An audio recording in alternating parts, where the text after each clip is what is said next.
Bismillahirrahmanirrahim.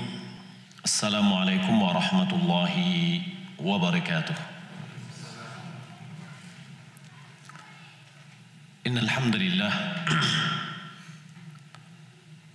nahmaduhu wa nasta'inuhu wa nastaghfiruh wa na'udzu billahi min shururi anfusina wa min sayyiati a'malina. من يهده الله فلا مضل له ومن يضلل فلا هادي له واشهد ان لا اله الا الله وحده لا شريك له واشهد ان محمدا عبده ورسوله اللهم صل وسلم على نبينا محمد وعلى اله وصحبه اجمعين اما بعد. Kaum muslimin dan muslimat yang dimuliakan oleh Allah Subhanahu wa taala. Alhamdulillah, segala puji bagi Allah Subhanahu wa taala yang senantiasa mencurahkan nikmat dan karunia-Nya kepada kita. Salawat dan salam semoga dan anugerah dari Allah Subhanahu wa taala kepada Nabi kita Muhammad sallallahu alaihi wasallam. Allahumma shalli ala Muhammad wa ala ali Muhammad.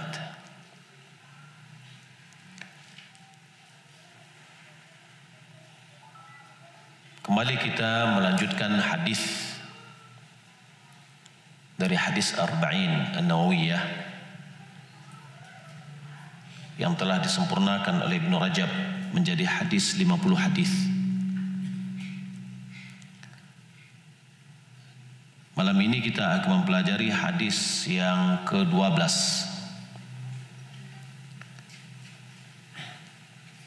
An Abi Hurairah radhiyallahu ta'ala anhu qala Rasulullah sallallahu alaihi wasallam min husni islamil mar'i tarkuhu ma la ya'ni. Hadithun hasan rawahu Tirmidzi wa ghairuhu hakadha. Dari Abi Hurairah radhiyallahu ta'ala anhu dia berkata, Rasulullah sallallahu alaihi wasallam bersabda, min husni islamil mar'i, merupakan baiknya Islam seseorang.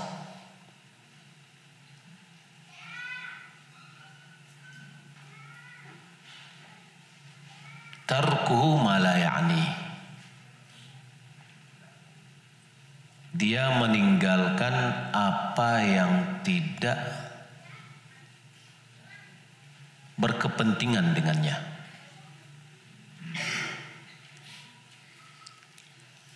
Hadis ini adalah hadis hasan yang diriwayatkan oleh Imam Tirmidzi dan yang lainnya.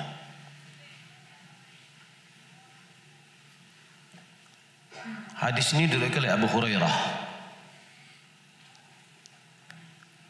Siapa ini Abu Hurairah? Dia adalah bernama Abdurrahman bin Sakhr Ad-Dawsi. Abdurrahman bin Sakhr Ad-Dawsi.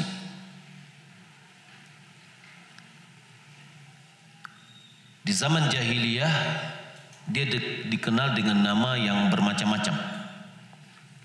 Di antaranya ada yang mengatakan begini, di antaranya adalah namanya Abdu Syams, hamba matahari. Ya, Abdu Syams bin Sakhr. Dia terkenal dengan gelar kunyah Abu Hurairah. Dalam hal ini ada yang dua riwayat yang mengatakan bahwasanya dahulu waktu dia kecil dia mengembala kambing dan dia memiliki seekor kucing kecil yang selalu dia pelihara, selalu dia beri makan, sehingga dia digelar oleh keluarganya sebagai Abu Hurairah. Ada lagi mengatakan bahwasanya dia mendapatkan seekor kucing liar, lalu dia ambil, dia pelihara dan dia letakkan di dalam lengan bajunya, dia bawa terus, sehingga terkenallah dia dengan atau digunakan dengan kunyahnya Abu Hurairah. Dia adalah sahabat yang mulia, sahabat muhaddis. Dia adalah seorang yang faqih, seorang ahli hadis. Dia adalah seorang yang hafidh. Dia masuk Islam pada tahun ke-7 Hijriah atau ke-7 dari hijrahnya Nabi, yaitu di waktu perang Khaybar. Beliau selalu mendampingi Rasulullah, sehingga beliau menghafal hadis Nabi SAW yang begitu banyak, sehingga beliau adalah sahabat yang terbanyak riwayatnya dan yang paling banyak hafalannya terhadap hadis Nabawi.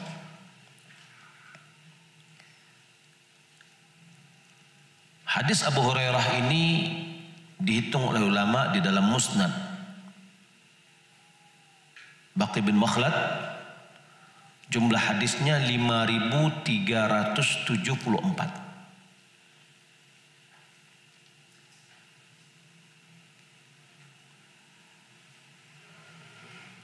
Orang Syiah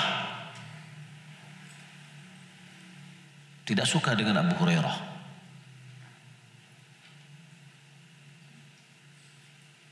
sehingga dia selalu mencaci maki, memberikan penilaian yang sangat jelek terhadap Abu Hurairah. Dan orang-orang begitu juga, orang-orang rasional, ya, yang mendulukan akalnya daripada nas, juga tidak suka dengan Abu Hurairah. Kalau seandainya Abu Hurairah sudah dijatuhkan di depan matanya kaum muslimin, apa akibatnya? Gugurlah hadis 5.374 ini. Ketika kita menyebutkan dalilnya adalah hadis Nabi diriwayatkan oleh Abu Hurairah begini, itu Abu Hurairah. Sehingga Abu Zur Ar-Razi dia mengatakan, apabila kamu melihat seorang meremehkan seorang dari sahabat, maka ketahuilah dia adalah zindiq, katanya. Kenapa? Karena Al-Quran itu adalah hak, Nabi adalah hak. Agama ini tidak sampai kepada kita kecuali melalui para sahabat. Mereka sebenarnya ingin menggugurkan saksi-saksi kita terhadap agama ini, karena mereka adalah saksi yang mengambil hadis Nabi SAW, dan dari dialah kita mendapatkan agama ini, dari para sahabat. Dia ingin, ya, dengan dia mencela sahabat, sebenarnya bukan sahabat itu sendiri poin yang akan dituju, akan tapi menggugurkan agama. Kayak tadi, kalau seandainya seorang sudah menjatuhkan nilai Abu Hurairah, berakibatkan semua hadis yang diriwayatkan oleh Abu Hurairah akan gugur. Dan Abu Hurairah adalah orang yang sahabat yang paling banyak berikan hadis. Ya, maka Abu Zur Ar-Razi mengatakan mencela mereka yang mencela sahabat lebih utama ya, bahwa mereka itu adalah zindiq. Dia adalah orang yang di hatinya terdapat kekufuran tetapi menampakkan dia Islam.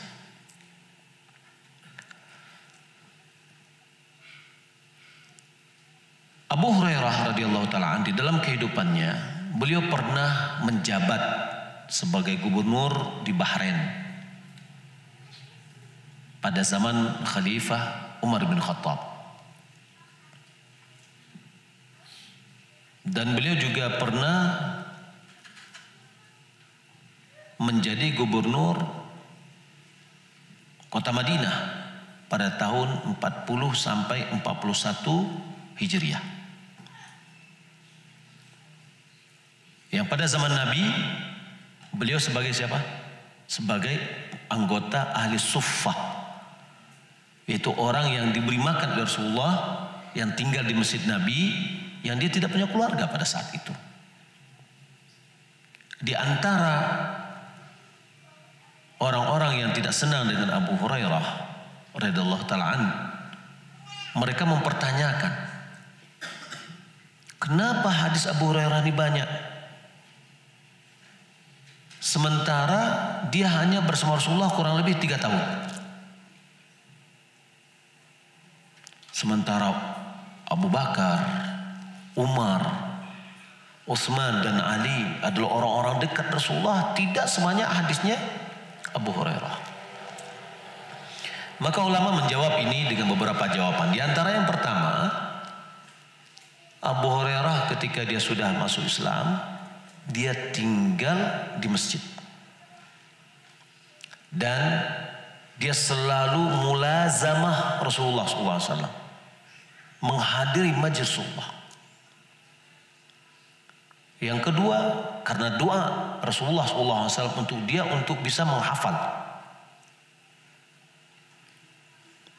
Yang ketiga, karena panjang umur beliau setelah wafatnya Nabi. Beliau meninggal dunia pada tahun 59 Hijriah.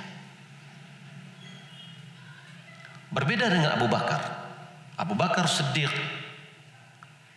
setelah Rasulullah SAW wafat, beliau disibukkan oleh kekhilafahan, pemerintahan. Dan umur beliau setelah wafatnya Rasulullah pendek. Begitu juga dengan Umar. Begitu juga dengan Utsman dan Ali. Karena mereka disibukkan oleh urusan kaum muslimin. Adapun Abu Hurairah, setelah dia menjabat di kota Madinah, beliau tetap tinggal di Madinah. Beliau mengajarkan manusia akan hadis Nabi SAW. Beliau memberikan fatwa kepada mereka terhadap urusan agama mereka sampai beliau wafat, yaitu pada tahun 59 Hijriah. Jadi seringnya orang datang kepada dengan umur dia yang panjang, kemudian orang bertanya kepada dia, ditambah lagi dengan doa Rasulullah SAW untuk kemampuan hafalnya, itu menyebabkan dia banyak meriwayatkan hadis.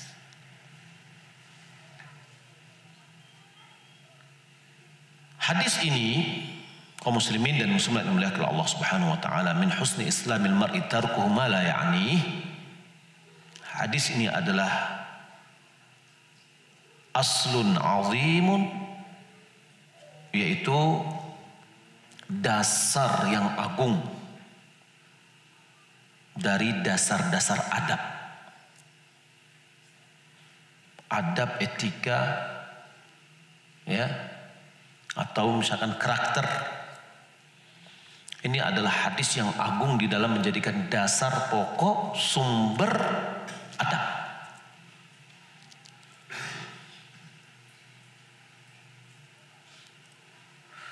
Muhammad bin Abi Zaid,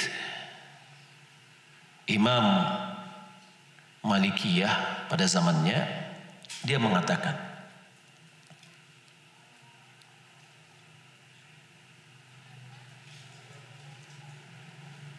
hadis-hadis yang menjadi sumber adab-adab kebaikan dan problematikanya bersumber dari 4 hadis. Kalau kita melihat adab-adab semuanya yang berhubungan dengan etika dan semuanya, itu bersumber dia kepada mengerucut kepada 4 hadis. Hadis yang pertama, man kana yu'minu billahi wal yawmil akhir falyaqul khairan aw liyasmut. Siapa yang beriman kepada Allah dan hari akhir, hendaklah dia berkata baik atau diam. Dan insyaallah ini nanti akan kita pelajari.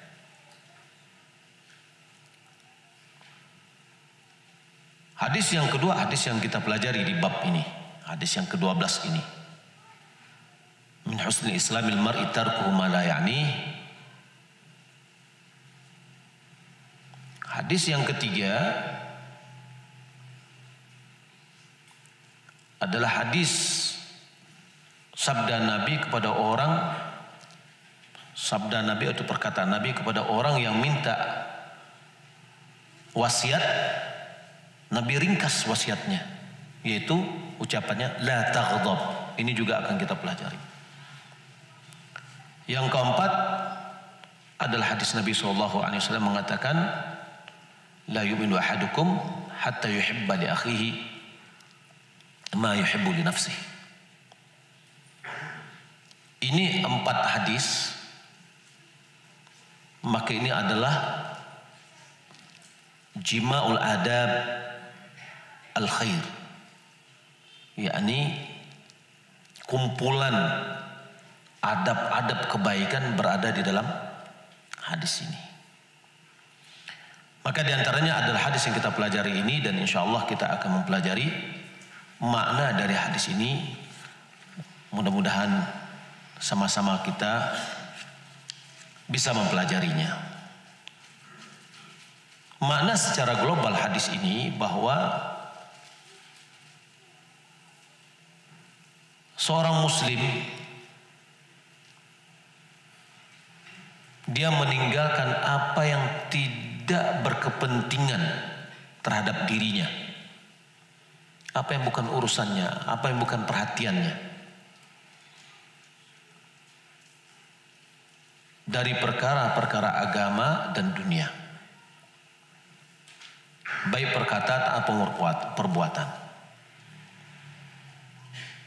Makna bisa dipahami bahwa hendaklah seorang muslim bersungguh-sungguh terhadap apa yang berkepentingan dengan dirinya. Ibnu Rajab dia mengatakan, makna hadis ini dia katakan, sesungguhnya merupakan kebaikan Islam seseorang dia meninggalkan perkataan dan perbuatan yang tidak berkepentingan dengan dirinya.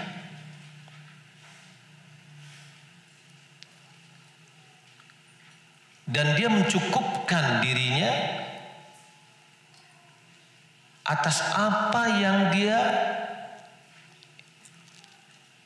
perlukan. Yakni dia berkata sesuai seperlunya, berbuat seperlunya yang berhubungan dengan dirinya. Makna dari yakni yang berkepentingan dengannya, maknanya ain tata'allaq inayatuhu bihi,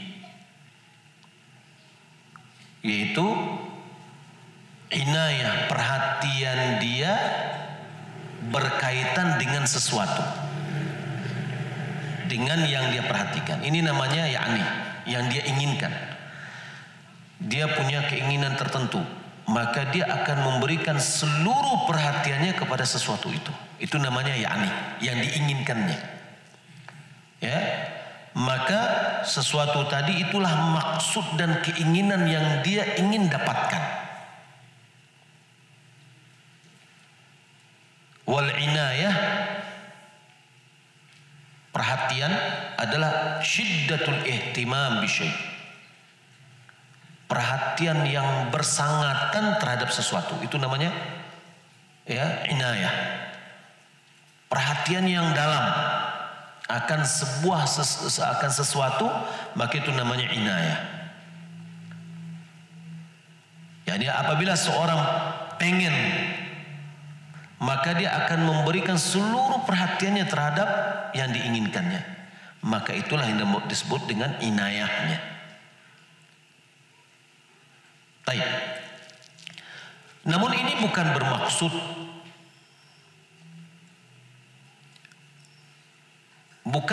maksudnya seperti tadi merupakan baiknya Islam seseorang dia meninggalkan apa yang tidak merupakan urusannya, gitu ya. Bukan maksudnya dia meninggalkan hal-hal yang tidak dia inginkan dan tidak urusannya berdasarkan hawa dan kepentingan pribadi. Bukan dalam urusan keinginan dan kepentingan pribadi. Misalkan begini, dia tidak punya ada urusan secara pribadi dia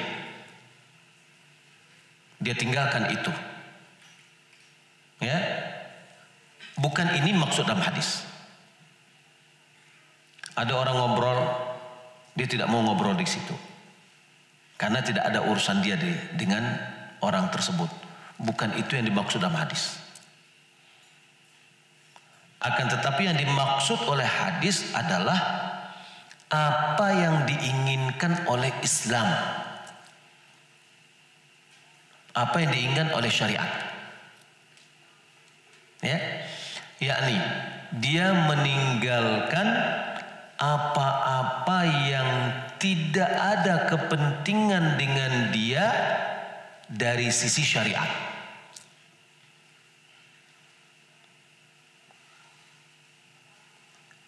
Dari sisi Islam, maka dikaitkan tadi merupakan baiknya Islam seseorang. Dia meninggal akan hal-hal yang tidak berkepentingan dengan Islamnya.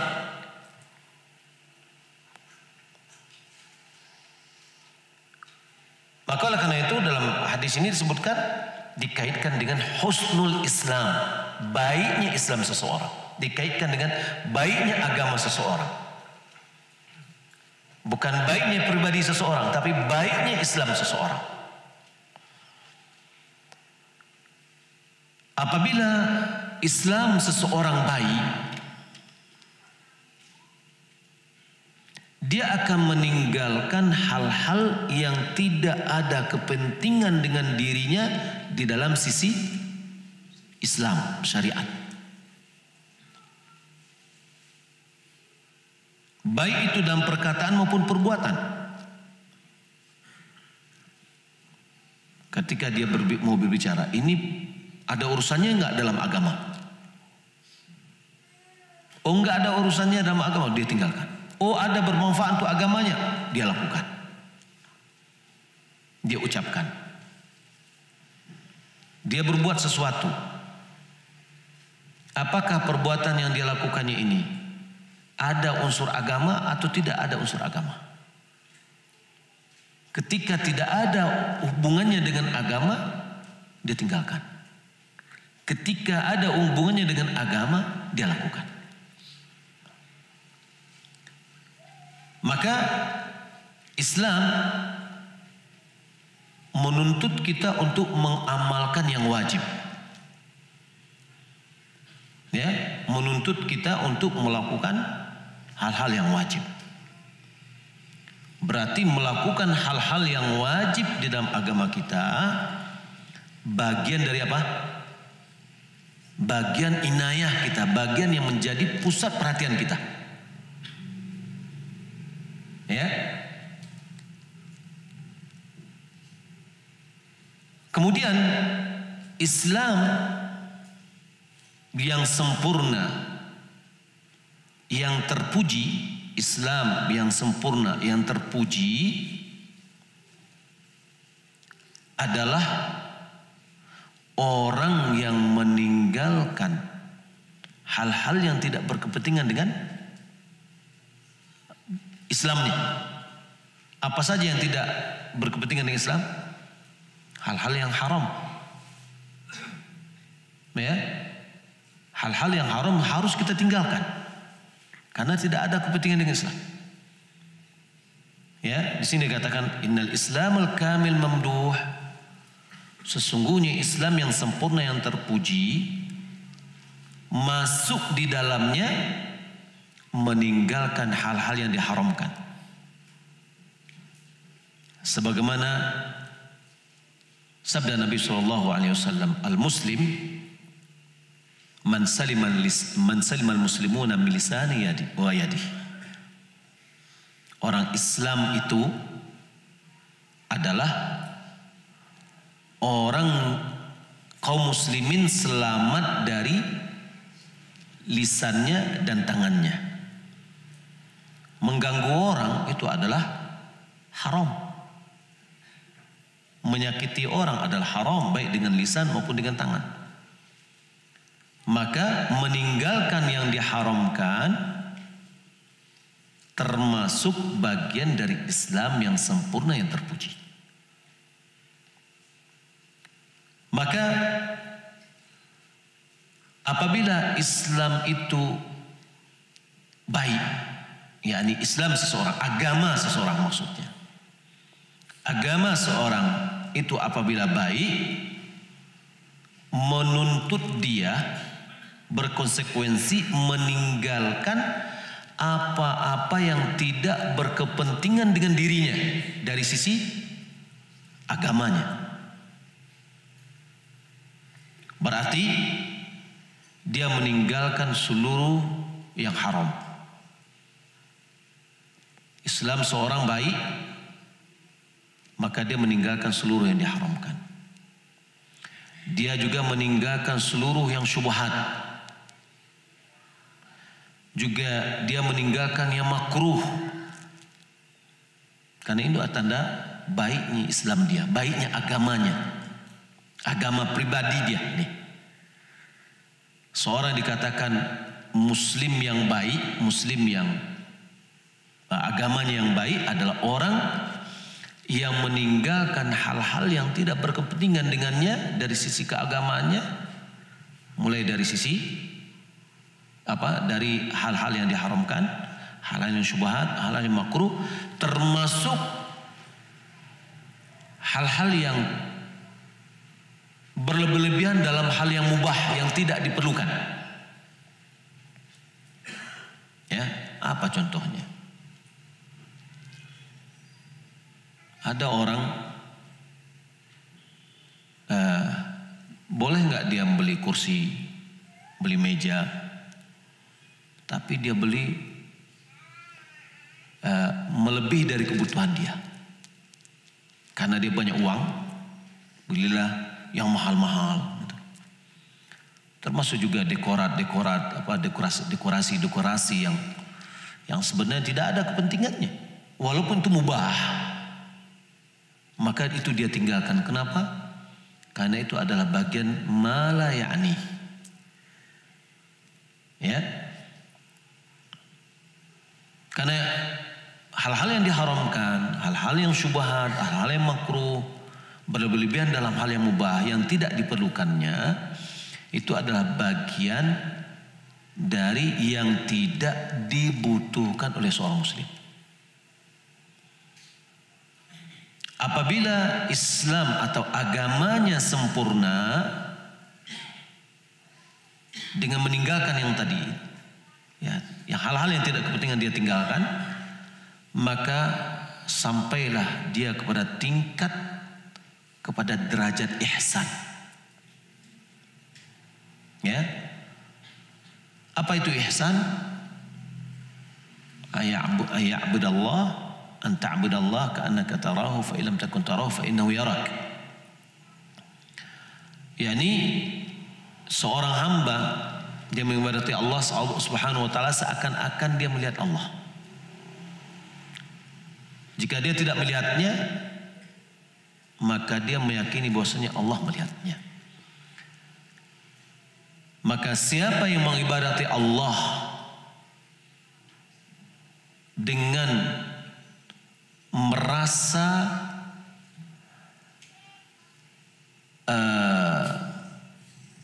merasa kedekatan Allah dengan dirinya dan merasa Allah melihatnya, ya,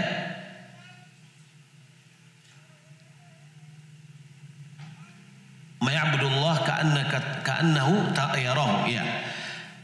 Yani siapa yang mengibadati Allah seakan-akan dia merasa dekat dengan Allah, atau dia bisa melihat Allah dengan hatinya,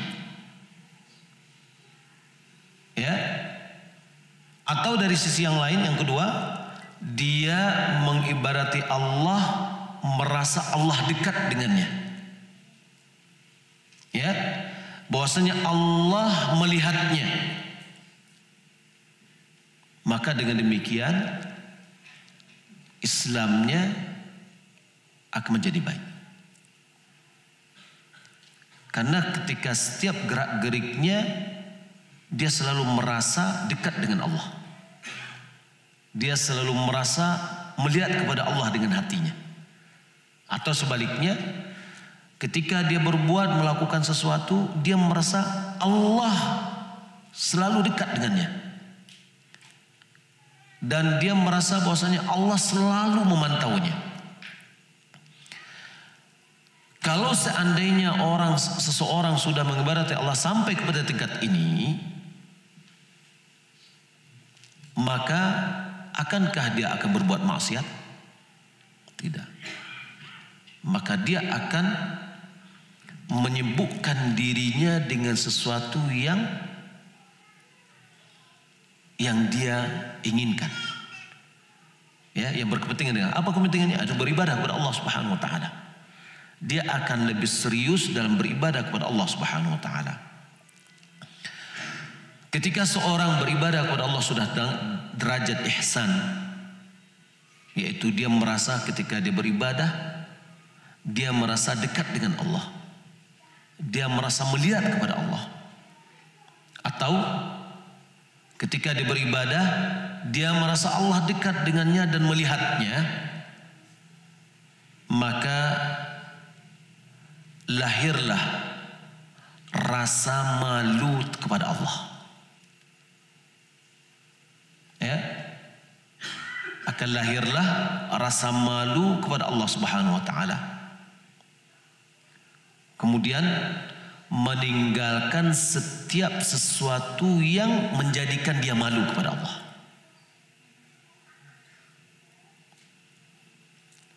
Kalau seandainya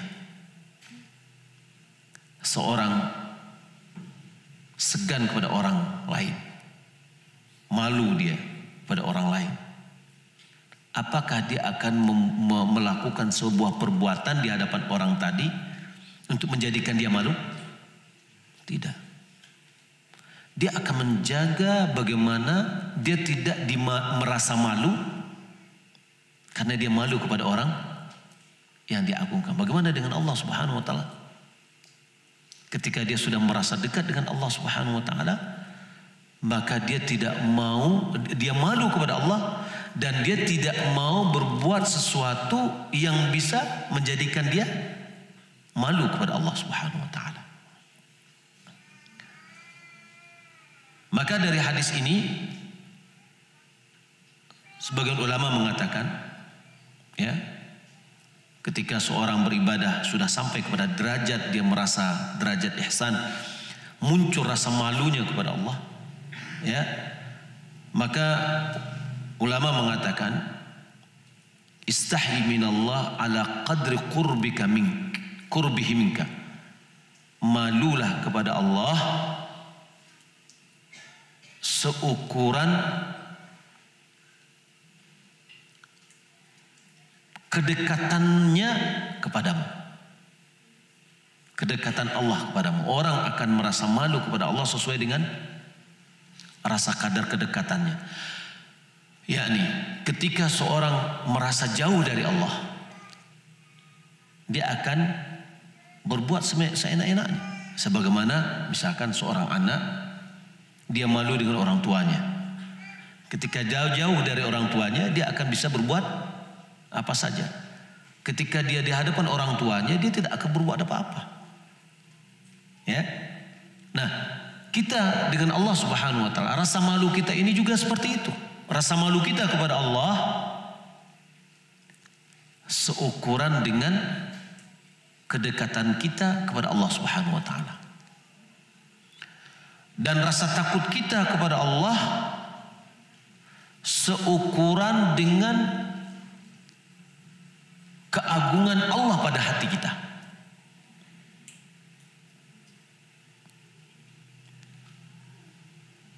Sebagian orang juga mengatakan,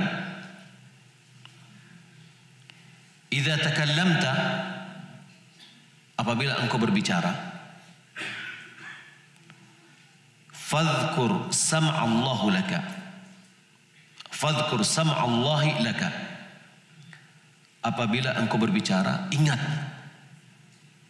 pendengaran Allah terhadapmu. Ya. Wa idza sakatta fadhkur nadhrahu ilaik. Apabila engkau sudah diam, maka ingatlah penglihatan Allah kepadamu. Ini adalah bagian dari bentuk min husni islamil mar'i.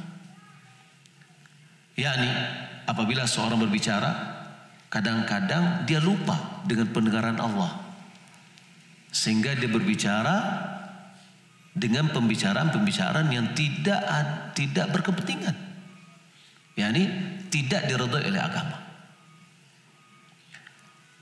Apabila dia diam, tidak berbicara, terkadang dia berbuat. Dia tidak berbicara, tapi dia berbuat. Maka pada saat itu ingatlah bahwasanya Allah Subhanahu wa taala melihat kepada kita. Juga Al-Hasan Al-Basri dia mengatakan, min alamati i'radillahi ta'ala 'anil 'abd, di antara tanda berpalingnya Allah dari hamba, ayyaj'ala syughalahu fima la ya'ni. Allah jadikan kesibukan orang ini pada hal-hal yang tidak bermanfaat untuknya. Nah, kita lihat untuk diri kita sendiri ini, ya, nasihat untuk saya dan kita semua. Terkadang kita disibukkan oleh sesuatu yang seharusnya kita tinggalkan. Apalagi zaman sekarang ini yang banyak yang menggoda, ya, membaca Al-Quran, yakni ini menjadi perhatian kita, iya. Tapi membaca Facebook ada manfaatnya dalam agama? Enggak. Kalau kita sibuk dengan Facebook dari Al-Quran, berarti tanda apa nih? Tanda Allah berpaling dari kita. Kita seharusnya berzikir, tapi kita disibukkan dengan sesuatu daripada berzikir. Muncul aja kesibukan itu, gitu loh. Nah, maka ini menunjukkan bahwasanya Allah berpaling dari kita. Itu aja tandanya, ya. Dan kita lihat berarti Islam kita tidak baik, belum baik Islam kita, karena kita melakukan sesuatu yang seharusnya kita tinggalkan, yang tidak ada kepentingan dengan urusan agama kita. Juga Sahal bin Abdullah Al-Tustari dia mengatakan, man takallama fi ma la ya'nihi harum as-sidq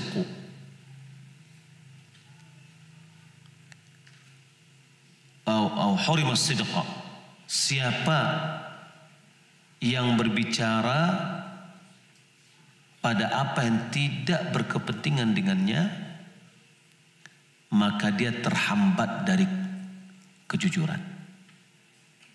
Ini akan bicaranya itu tidak jujur nanti, nggak ada kejujuran di situ.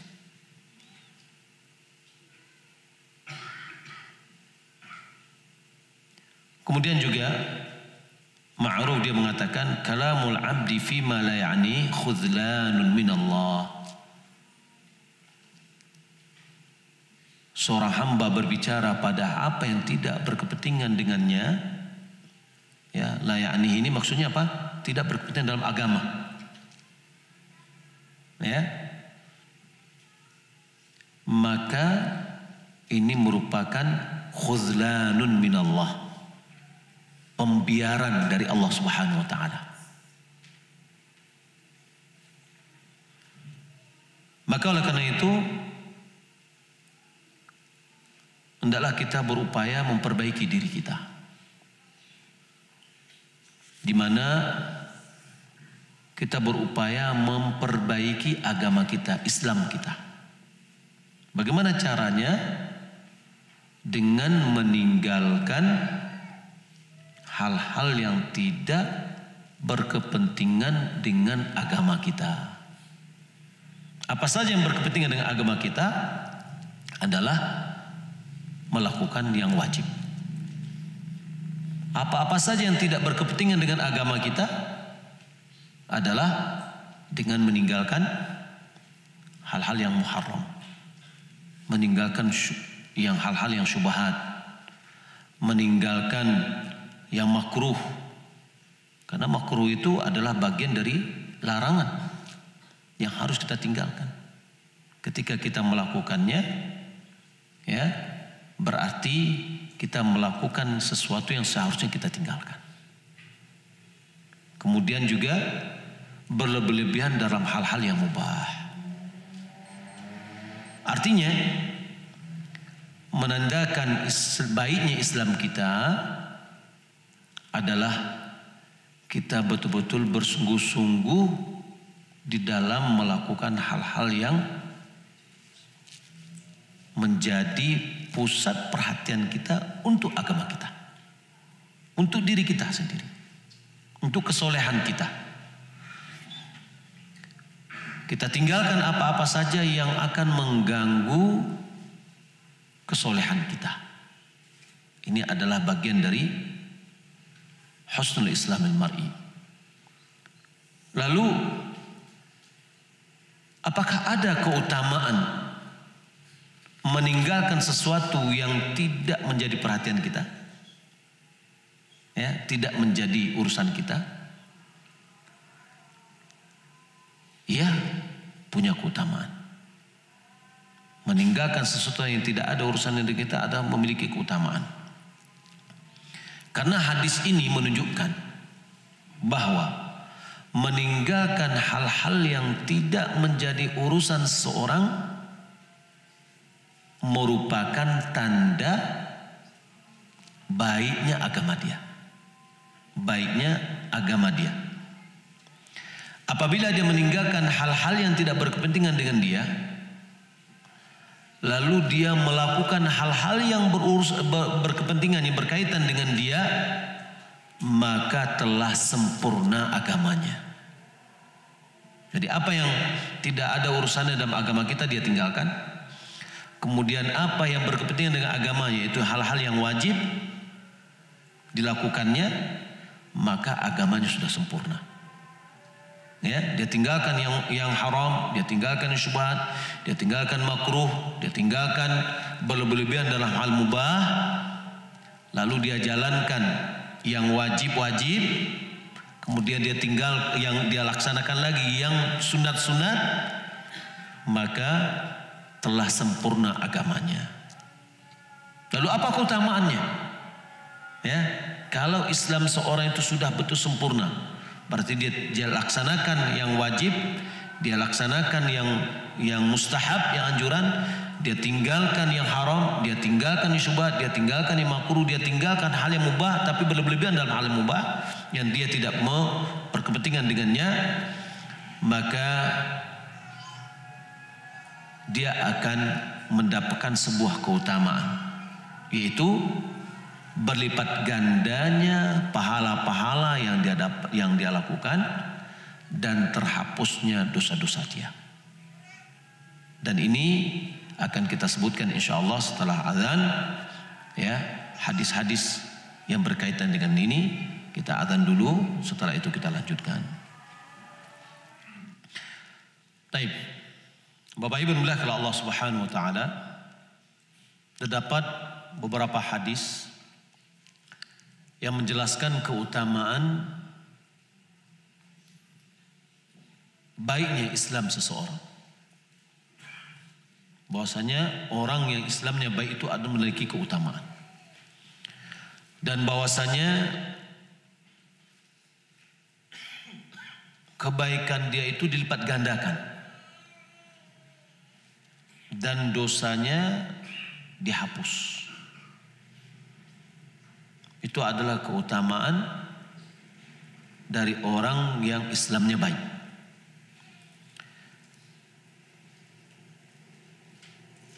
Bertambahnya atau berlipat gandanya pahala dia itu sesuai dengan kadar atau nilai dari Islam dia. Tingkat berapa nilai baiknya atau kurangnya itu kembali kepada baik atau pahala dia banyak dan sedikitnya sesuai dengan kadar nilai agamanya. Semakin baik agamanya, semakin dilipat gandakan pahalanya. Hal ini kelihatan dalam hadis Abu Hurairah, bahwasanya Nabi SAW bersabda, "Idza ahsana ahadukum islamahu." Apabila salah seorang di antaramu menjadikan Islamnya baik, agamanya baik, betul-betul dia beragama dengan baik. Fa kullu hasanatin ya'maluha tuktabu bi 'ashri amthaliha ila 700 dhi'fin. Setiap satu kebaikan yang dia kerjakan ditulis 10 kali lipat sampai 700 kali lipat. Wa kullu sayyi'atin ya'maluha tuktabu bimithli hatta yalqa Allah. Setiap keburukan, setiap dosa yang dia lakukan ditulis senilai dari dosa itu sendiri, tidak dilipat gandakan. Berbeda dengan kebaikan. Satu kebaikan dilipat gandakan 10 sampai 700. Kalau dosa, satu dosa ditulis satu keburukan ditulis dengan satu dosa sampai dia ketemu dengan Allah Subhanahu wa taala. Maka di sini dilihat bahwa berlipat gandanya amalan itu terbagi kepada dua. Yang pertama, berlipat gandanya pahala menjadi 10 kali lipat. Ini adalah pemberian dari Allah Subhanahu wa taala setiap orang. Ya. Semua orang yang muslim ketika dia berbuat amal kebajikan dilipat gandakan menjadi 10 kali lipat. Lalu tambahan di atas itu tadi dilipat gandakan menjadi 10 sampai 700. Pelipat gandaan di atas dari 10 terwujud sesuai dengan kadar baiknya Islam seseorang, baiknya agama dia. Ditambah lagi keikhlasan niatnya dan kebutuhannya terhadap amalan itu dan keutamaan amalan yang dia lakukan. Kita sudah pernah mempelajari dengan Syekh Abdul Razak, yaitu sebab dilipat gandakan pahala, ya, itu ada 5 sebab. Sudah kita pelajari dulu. Nah, Di sini mudha'afah melebihi dari 10 kali lipat, dilipat gandakan melebihi dari 10 kali lipat, itu kembali kepada tingkat agama seseorang. Ya, ditambah dengan keikhlasannya. Tingkat agamanya baik, keikhlasannya baik, kemudian apalagi keutamaan amalannya dan bagaimana kebutuhan terhadap amal itu sendiri. Sebagaimana disebutkan bahwa sedekah itu pahalanya lebih besar karena manfaatnya lebih besar. Ya, puasa pahalanya lebih besar karena memang itu adalah amalan yang dilipat ganda oleh Allah Subhanahu wa taala. Nah, ya seperti memberikan nafkah di dalam jihad, ya nafkah yang diberikan di waktu haji, memberikan nafkah kepada karib kerabat atau sedekah kepada orang yatim, orang miskin dan yang lainnya, ini adalah bagian dari bentuk yang bisa melipat gandakan nilai pahala. Nah, jadi kelebihan dari 10 itu terkait dengan pertama baiknya Islam seseorang. Semakin baik Islamnya, semakin banyak ya pahala yang didapatkannya dari sebuah amalan yang dia kerjakan. Melebihi dari 10 tadi. Kalau 10 semua kita mendapatkannya. Dan ini juga dijelaskan dalam hadis Abi Sa'id bahwasanya Nabi SAW bersabda, "Idza aslamal abdu," apabila seorang hamba masuk Islam, fahasuna islamuhu, lalu Islamnya menjadi baik, yakni Islamnya lebih semakin baik, dia ketaatannya nampak, kemudian dia meninggalkan yang haram, yang syubhat, yang makruh dan semuanya dia tinggalkan. Kataballahu lahu kulla hasanatin kana azlafaha. Setiap kebaikan yang pernah dia lakukan ditulis oleh Allah Subhanahu wa taala sebagai sebuah kebaikan. Yang dibuatnya kapan? Di waktu dia sebelum masuk Islam. Ya. Wa muhiyat anhu kullu sayyi'atin kana azlafaha. Dihapus seluruh dosa atau keburukan yang pernah dilakukan waktu dia jahiliyah atau sebelum dia masuk Islam. Tsumma kana ba'da dzalika al-qisas. Setelah dia masuk Islam, maka kalau ada yang lain itu nanti ada qisas. Wa al-hasanatu bi 'ashri amthaliha ila 700 dha'fin. Kebaikan yang dilakukan setelah dia masuk Islam, ya, kebaikan yang dia lakukan dilipat ganda menjadi 10 kali lipat sampai 700 kali lipat. Wasi'atu bimithliha. Keburukan sama sebesar keburukan itu sendiri. Dosa sama dengan itu. Ya. Illa ayatajawazallah.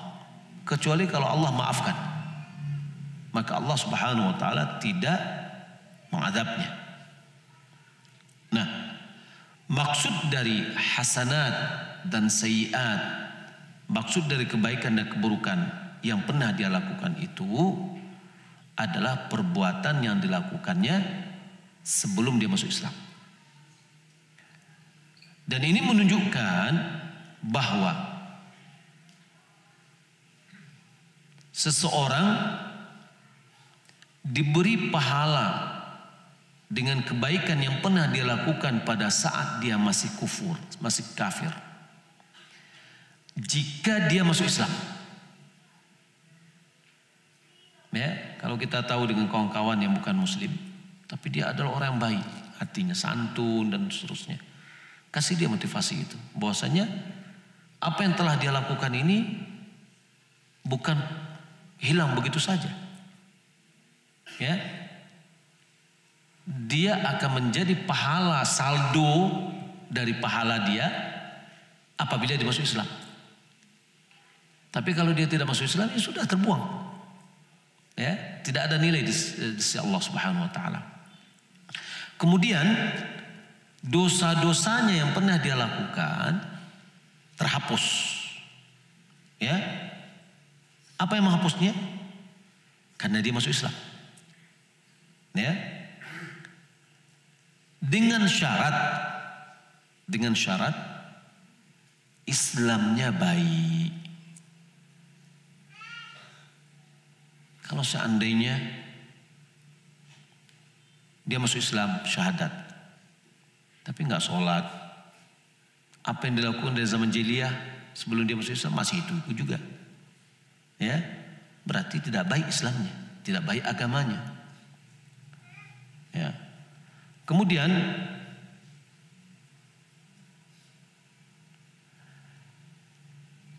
hal ini juga ditunjukkan oleh hadis Ibnu Mas'ud, bahwasanya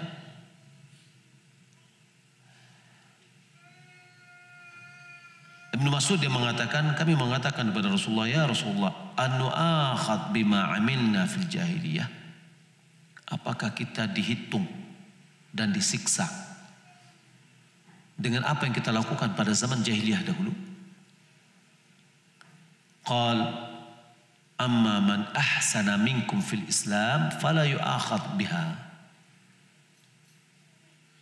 Adapun orang yang Islamnya baik di antara kalian, yakni setelah dia masuk Islam, dia betul-betul baik agamanya, maka dia tidak akan disiksa.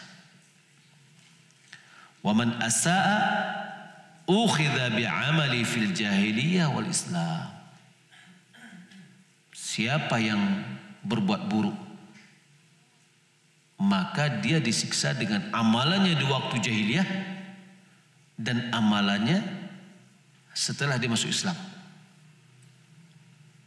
Kenapa? Ini menunjukkan tidak ada perubahan pada dirinya. Ya. Ulama mengatakan dalam penafsiran ini, orang yang masuk Islam misalkan, dia nampakkan dia masuk Islam,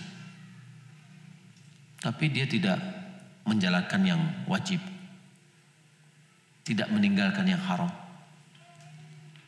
Ya. Lalu apa gunanya dia masuk Islam? Maka kondisi ini sama dengan orang munafik. Ya, sama dengan orang munafik. Berarti pada hakikatnya dia belum muslim. Pada hakikatnya dia belum muslim, maka disiksalah dia dengan apa yang sebelumnya dan yang setelahnya. Ya. Tapi kalau seandainya dia sudah betul-betul baik Islamnya, dia tinggalkan yang diharamkan, dia tinggalkan syubhat, makruh, semuanya betul-betul dia taat, maka dosa-dosa dia yang dia lakukan sebelumnya, ya, itu akan dihapus. Amalan kebajikan dia yang sebelumnya dia lakukan menjadi pahala bagi dia, dan amalan yang dilakukan setelah dia masuk Islam juga tercatat sebagai amalan dia dan dosanya diampuni. Sebagaimana ya Sa'ad bin Abi Waqqas ketika dia masuk Islam, dia mensyaratkan agar dosanya diampuni. Apa kata Nabi SAW? Ala ta'lam, tidakkah kamu mengetahui annal Islam yajibu ma qablah? Islam itu menghapus apa yang dosa-dosa sebelum dari masuk Islam. Tapi di sini disyaratkan adalah Islamnya harus baik. Maka kalau begitu, ada orang yang masuk Islam harus nampak perubahan pada dirinya. Ya, kalau kita lihat sekarang ini orang masuk Islam dengan banyak modus. Gitu. Ada yang modusnya hanya untuk masuk Islam, untuk menikah. Setelah itu dia keluar lagi. Ya, nah ini amalan sebelumnya, dosanya sebelumnya dan dosa setelah Islam, ya semuanya akan tercatat dan dihukum. Gitu. Kemudian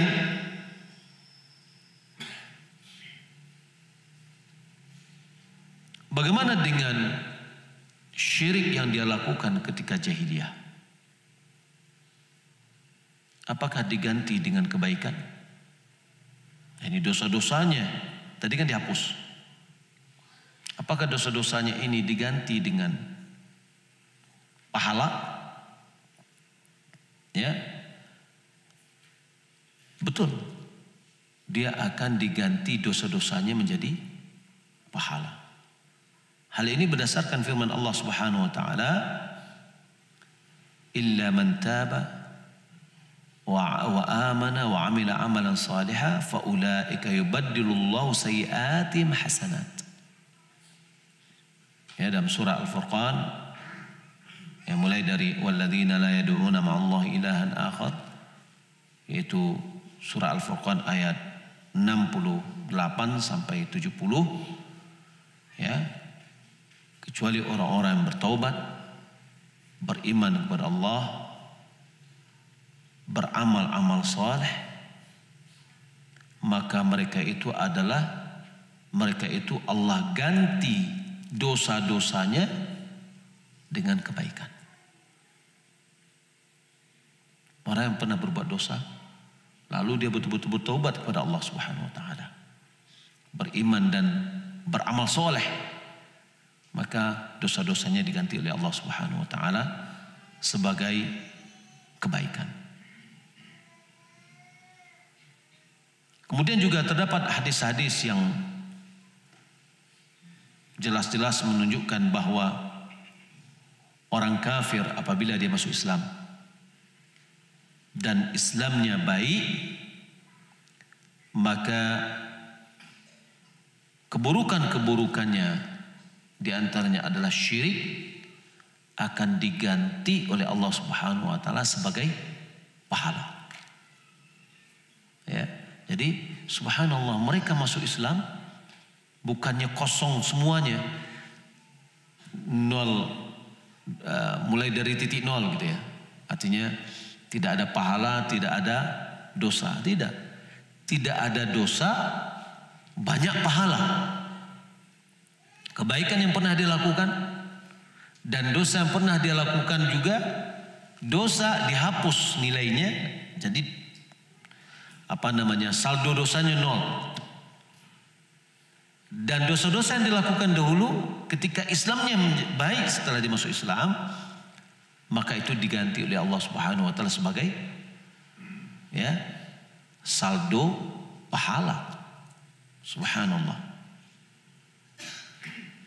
Nabi sallallahu alaihi wasallam didatangi oleh seseorang. Lalu orang tadi berkata, "Ara'aita rajulan 'amila adh-dhunubi kullah."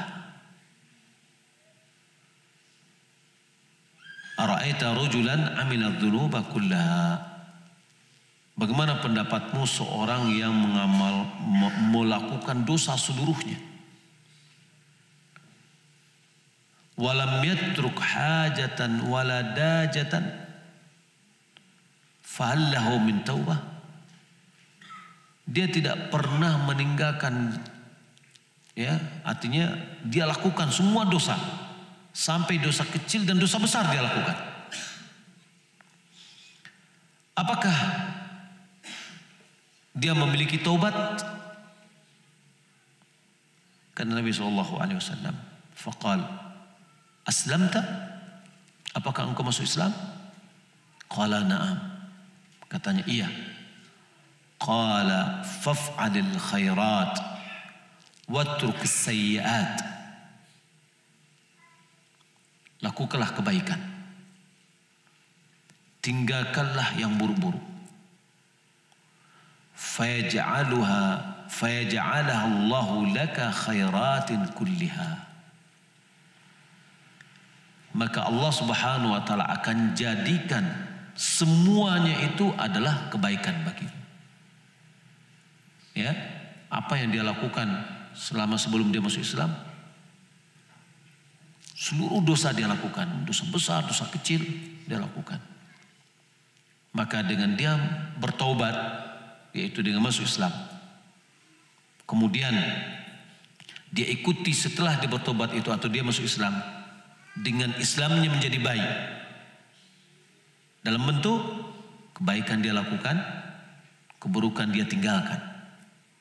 Ya, kebaikan diantaranya yang pertama adalah wajib, hal-hal yang diwajibkan oleh Allah. Dan itu adalah yang paling disenangi oleh Allah Subhanahu wa taala untuk mendekatkan diri kepadanya.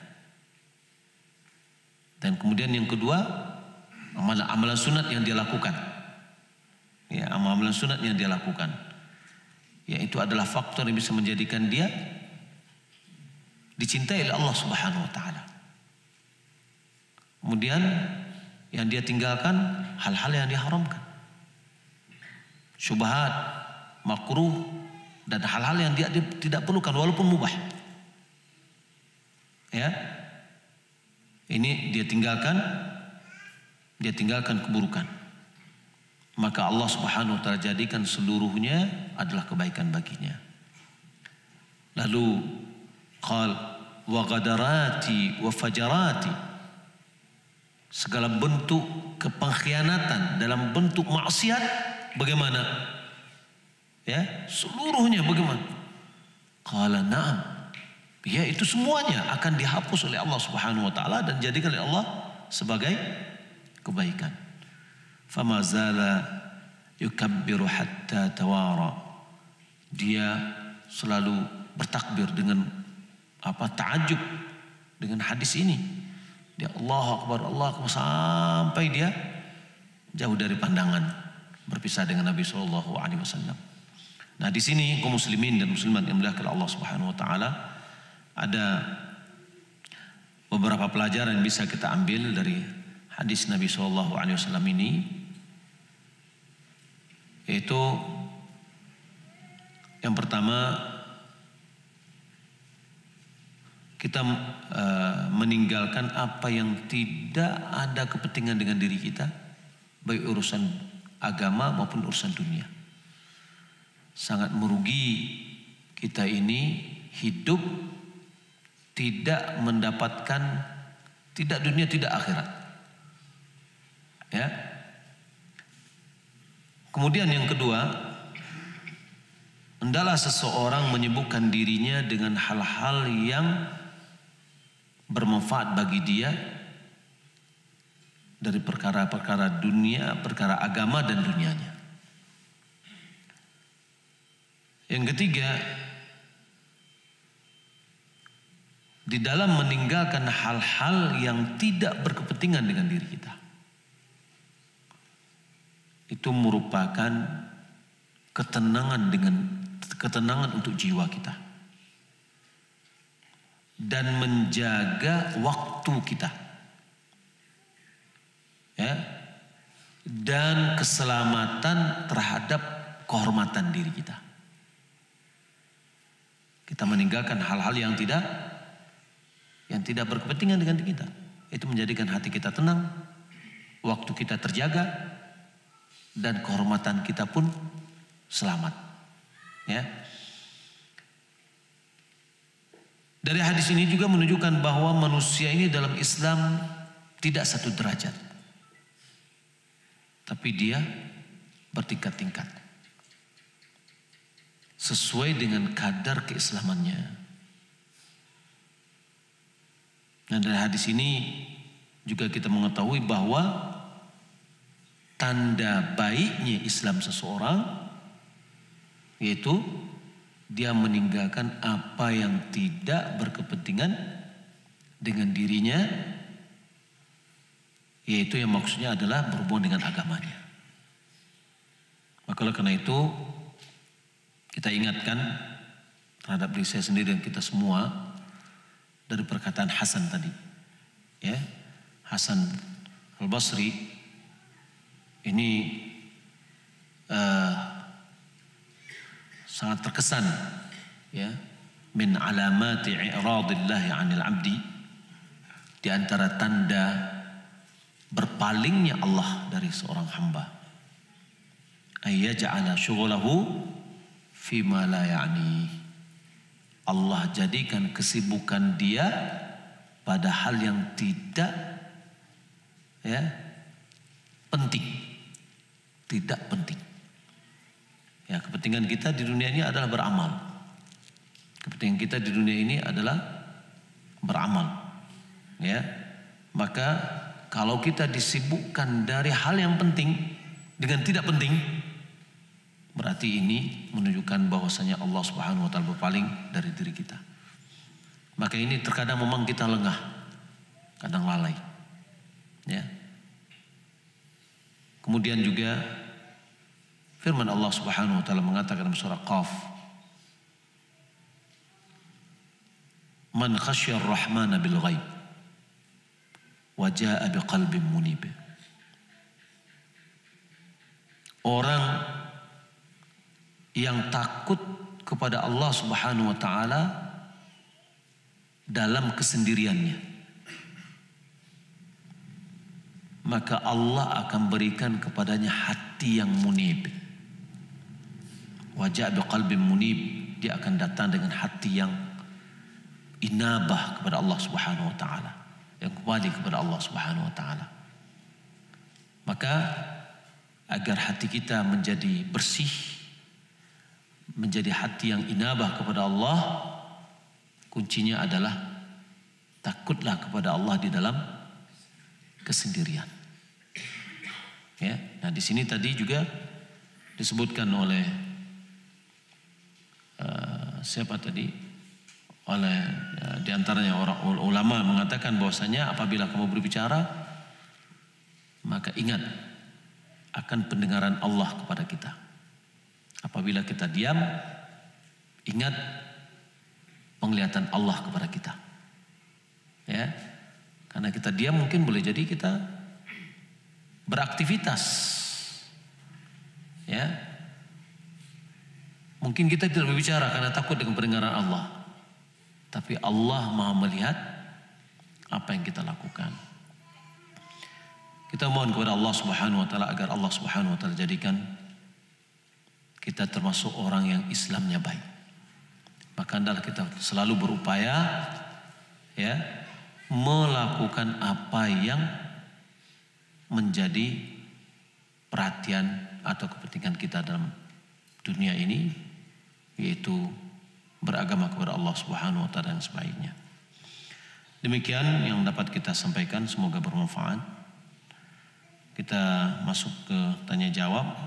Ya, ada yang kertas yang mau kirim WA juga boleh ke 0859 72727277.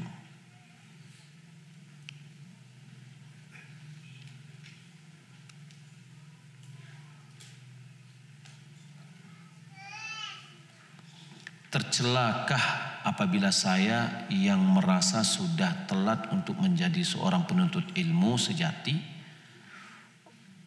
untuk bersungguh-sungguh mencari dunia yang padanya saya tekadkan untuk membantu agama, tanpa meninggalkan menuntut ilmu agama dalam hal yang wajib bagi saya untuk mengetahuinya? Enggak tercela. Ya. Yang pertama, kita sesuaikan diri kita. Menuntut ilmu itu terbagi kepada dua. Ada ilmu yang merupakan fardu ain, sebagaimana Nabi SAW mengatakan, talabul ilmi faridatun ala kulli muslim. Ini adalah fardu ain.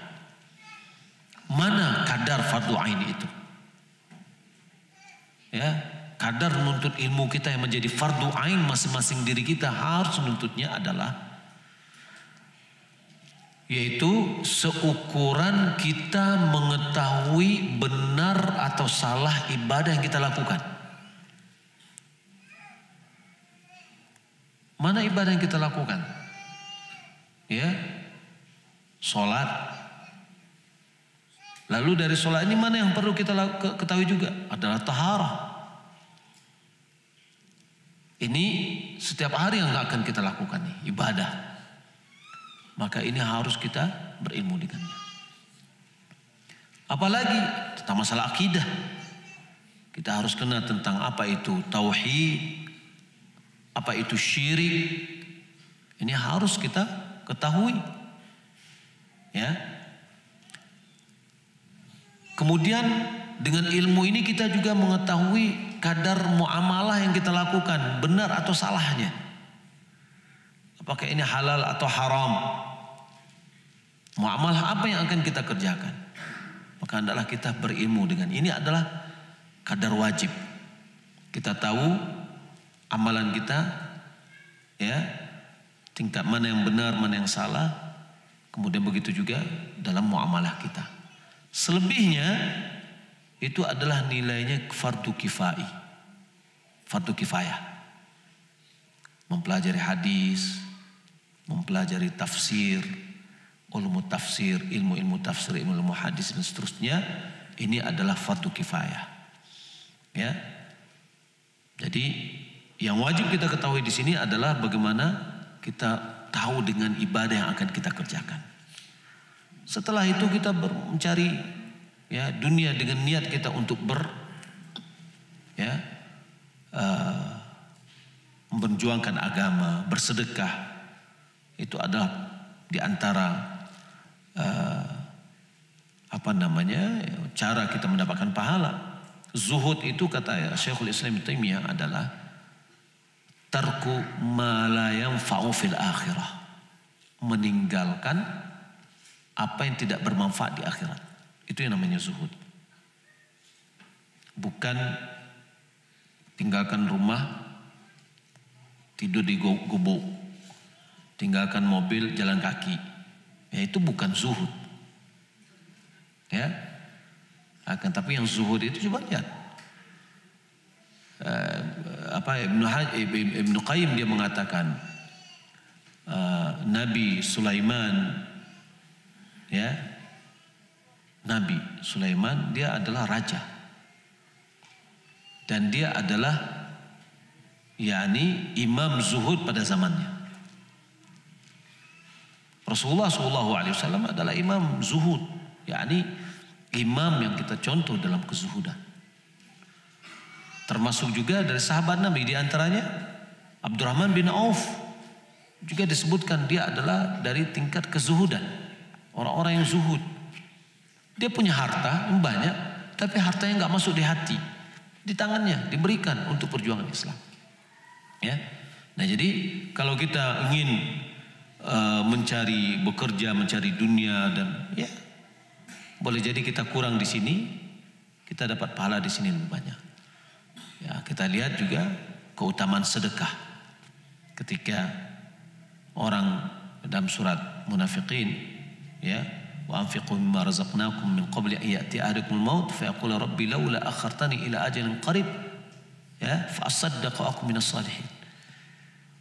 Dia ketika ajal datang dia minta ditangguh untuk apa? Bukan untuk sholat, bukan untuk berzikir, bukan untuk puasa, bukan untuk haji, tapi untuk bersedekah. Nah, maka sedekah juga sebagian dari ibadah yang besar pahalanya. Wallahu ta'ala alam.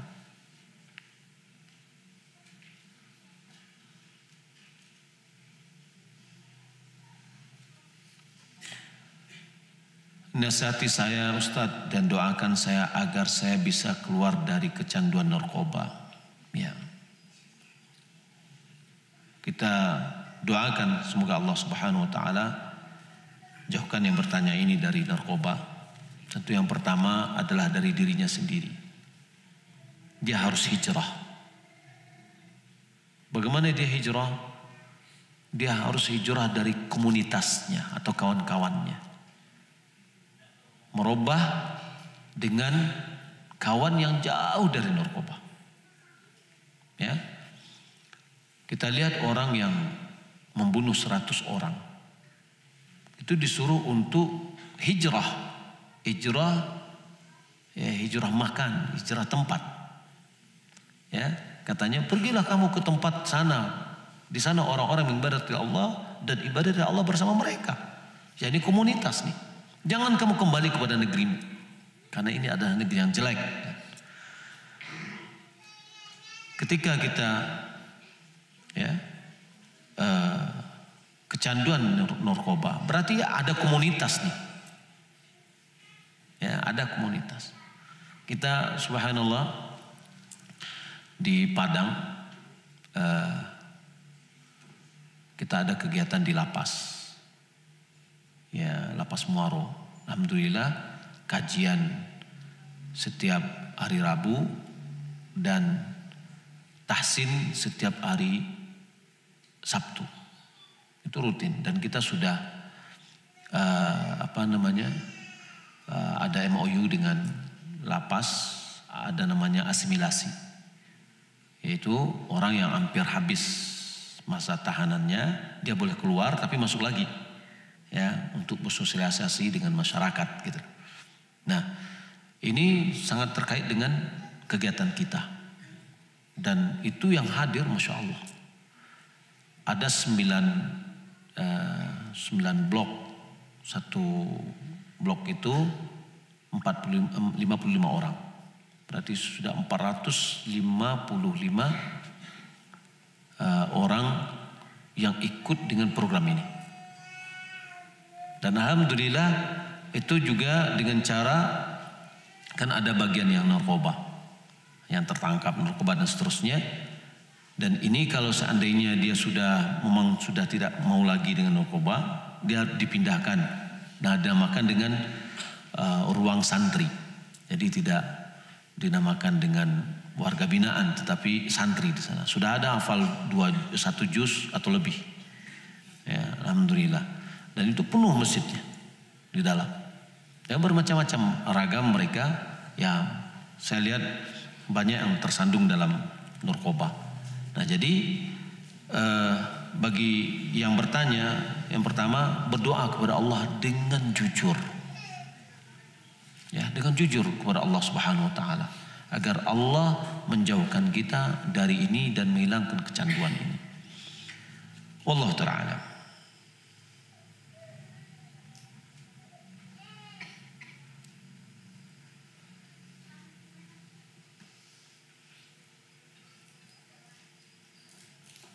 Apakah ada kebaikan dalam suatu majelis ikhwan kajian sementara yang dibahas itu adalah tak terlepas dari poligami atau obat kuat? Ini pertama, saya rasa ini wallahu alam yang saya amati ya. Ibu-ibu tenang aja kalau suaminya sering bicara tentang poligami, itu anggap aja kayak air nguap gitu loh. Nggak ada itu, nggak kuat dia. Ya, yang paling berbahaya itu yang diam-diam. Ya, tapi kalau ngomong anggap aja angin lalu. Jangan jadikan, waduh, ya, ibu pun di rumah bentrok dengan suaminya karena suami suka ngomong tentang poligami. Pada umumnya enggak, itu untuk menguapnya aja. Ya udah, pade mana ada nguap ya, sudah itu hilang habis. Ya. Tapi jangan habiskan waktu kita dengan ini. Habis waktu tidak ada manfaatnya, ya. Wallahu ta'ala alam. Enggak dunia, enggak akhirat gitu kan. Enggak juga mau poligami, hanya habis-habis meluangkan ngibur diri. Ya, saya itu enggak juga akhirat yang kita dapatkan. Wallahu ta'ala alam. Kecuali kalau mempelajari tentang fikih poligami misalkan, betul-betul dia pelajari secara ilmu, ya ilmu dapat gitu ya. Tapi kalau ini enggak, obrolan yang tidak ada ujung pangkalnya. Sejauh mana kita memberi perhatian untuk saudara kita yang telah berkeluarga, baik perhatian dengan memberikan nasihat untuk kehidupannya dan perhatian bantuan material. Yang pertama, nasihat itu selalu kita bentuk ketulusan kita atau kita memberikan nasihat tanpa ada batas. Ya. Ada bantuan kita secara material sesuai dengan kemampuan kita. Kalau seandainya kita mempunyai kemampuan dan dia punya kekurangan tapi ada skill misalkan, ya, kalau kita punya zakat, lebih baik semua zakat kita kasih ke dia. Ya, misalkan ada keluarga kita yang tak mampu tapi dia punya kemampuan misalkan punya berdagang kayak atau usaha yang lain, ya, zakat kita sekarang ini 10 juta misalkan tahun ini, sudah kita kasihkan dia 10 juta. Jangan kasih dia 300.000. Tahun depan dia minta lagi. Tapi kasih dia 10 juta, dia berusaha, tahun depan dia ngasih semua orang lagi. Ya, jumlah data, jumlah orang miskin berkurang. Ya. Hal ini bisa kita ambil dari hadis di mana Nabi SAW memberikan zakat kepada Sofwan bin Umayyah ya setelah perang Hunain itu dengan jumlah yang banyak. 300 kambing diberikan. Ya, dikasih. Sementara dia orang kaya, orang miskin. Orang kaya raya, ya tokoh Quraisy. Ya, tapi dalam rangka apa? Bukan karena miskin dia atau karena kaya, tidak, tapi karena ta'liful qulub. Ya, karena di antara yang boleh mendapatkan zakat kan mu'allaf qulubuhum. Ya, hatinya yang didekati. Akhirnya Sofwan bin Umayyah dia mengatakan tidak ada yang mampu memberi seperti ini kecuali hati seorang nabi. Akhirnya dia masuk Islam. Yang tadi Nabi adalah orang yang paling dibencinya, dan termasuk Sofwan bin Umayyah ini adalah didoakan dilaknat oleh Nabi SAW dalam qunut nazilah. Ya, akhirnya dia masuk Islam. Nabi adalah orang yang paling dicintai, yang sebelumnya orang yang paling dibenci. Yang berapa dikasih? Bukan seekor 2 ekor kambing. Ya, dikasih banyak. Dari sini kita mengetahui bahwasanya orang yang kita berikan zakat tidak ada ketentuan tertentu berapa dia harus dapatkan zakat. Tapi yang ada ketentuannya berapa kita harus mengeluarkan zakat, yaitu 2,5%. Orang yang menerima bebas. Kita lihat apa kemaslahatan. Kalau seandainya ini misalkan dia mampu untuk berusaha dan memang dia sekarang ini adalah orang miskin yang perlu kita bantu, kasih dia modal dari zakat kita. Tahun depan dia akan mengeluarkan zakat. Ya, tidak termasuk orang yang menerima zakat lagi. Ya Allah Ta'ala. Jadi membantu keluarga secara material ya sesuai dengan kemampuan kita.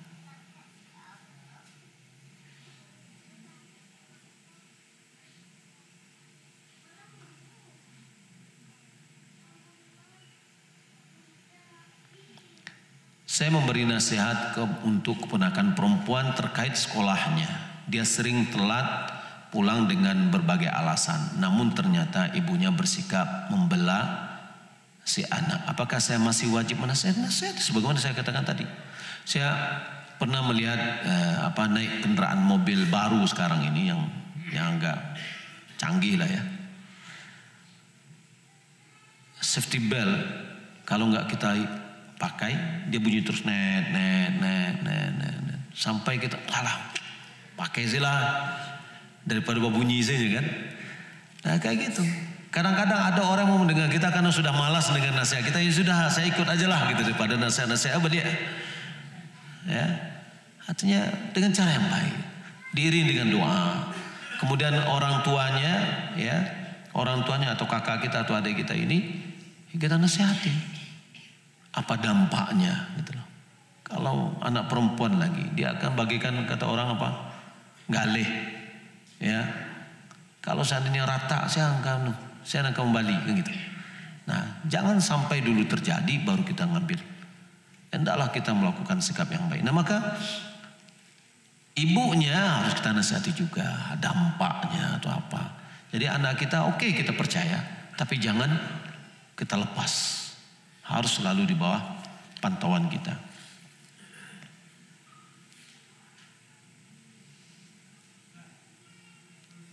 Ya.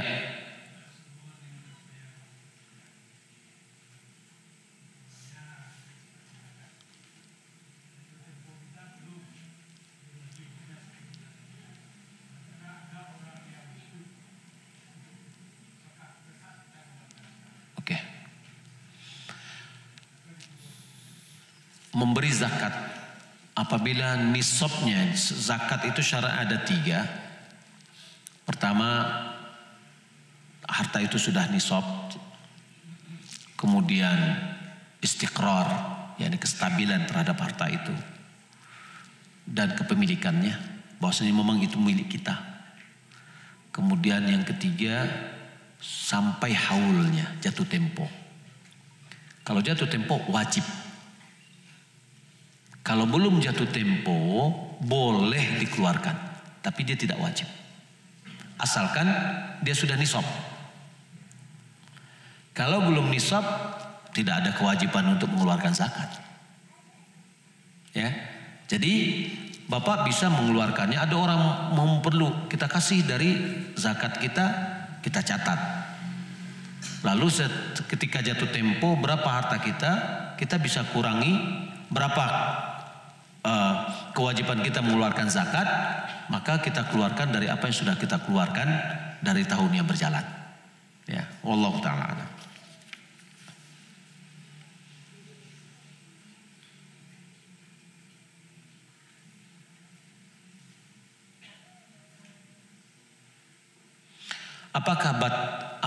Adakah batas kita dalam berhubungan dengan warga atau tempat kerja? Bila dengan warga sebatas apa kita bisa berota-ota lapau dengan warga lain? Bila dengan tempat kerja, apakah sebatas batasan tentang kerja saja? Karena kita juga perlu menjaga hubungan dengan baik. Ya lumrah. Yang pertama, kita ini bekerja, maka sebenarnya waktu kita bekerja itu bukan milik siapa-siapa, tapi waktu kerja kita ini adalah milik gaji. Ya, kita sudah menjual gaji, menjual waktu kita dengan kompensasi gaji. Maka kita tidak bisa memakai waktu kita bekerja untuk muta. Ya, tapi ini adalah kompensasi gaji.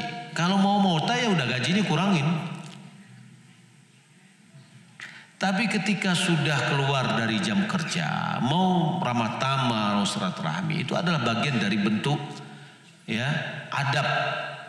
Ya, kita ada juga misalkan ada orang yang perlu kita dekati, kita datangi, ya kita berkunjung, bersilaturahmi dan yang lainnya. Hal itu adalah tidak apa-apa, tapi jangan mengganggu jam kerja.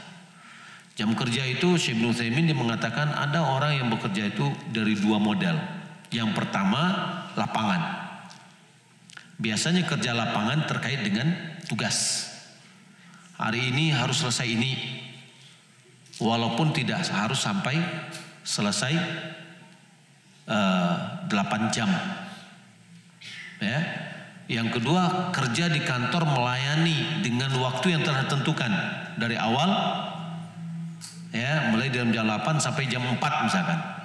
Maka orang yang di kantor dia tidak bisa berleha-leha di luar, ya karena ada orang yang akan dilayaninya. Berbeda dengan orang yang kerja di lapangan. Ketika kalau misalkan sudah selesai, sudah boleh istirahat atau boleh pulang, ya sudah. Boleh jadi ini yang kerja yang 1 hari ini mungkin dia selesaikan dalam 2 jam misalkan. Setelah itu dia selesai. Ya, karena terkaitan dari sifat kerjanya.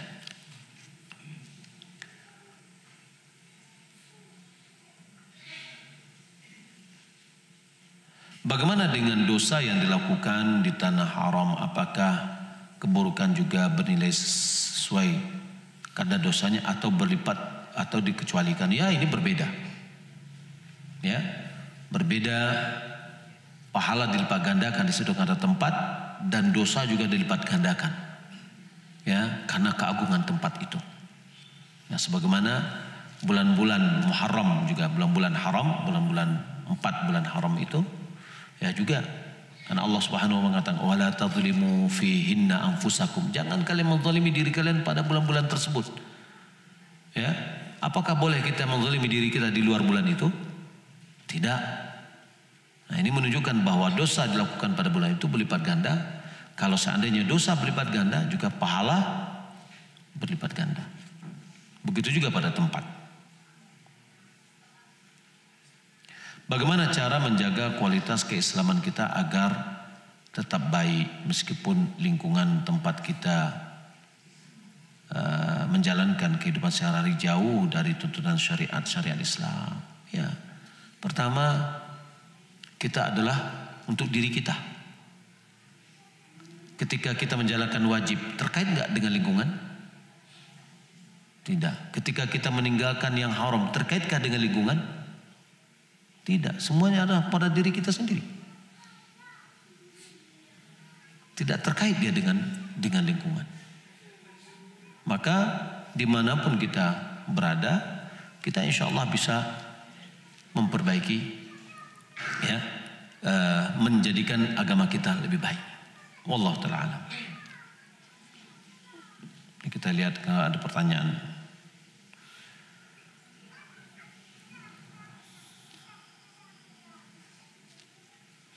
Apakah boleh kita nonton pertandingan sepak bola di TV? Tadi min husni islamil mar'i tarkuhu ma la ya'ni.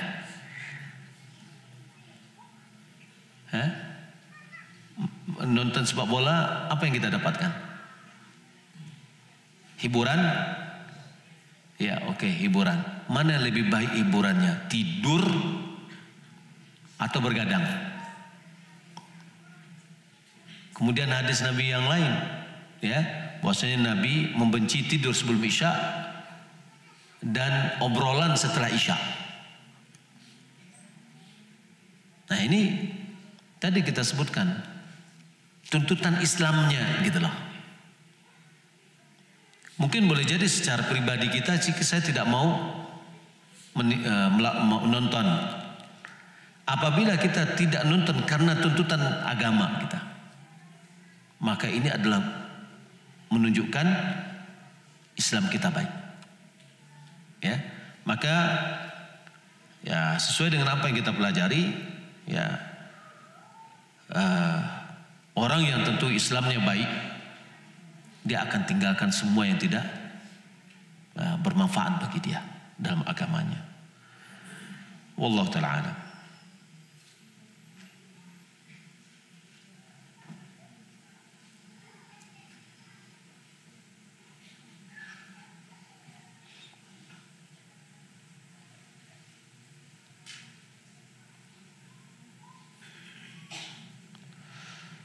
Bagaimana hukumnya menjual gas LPG yang bukan dari pangkalan?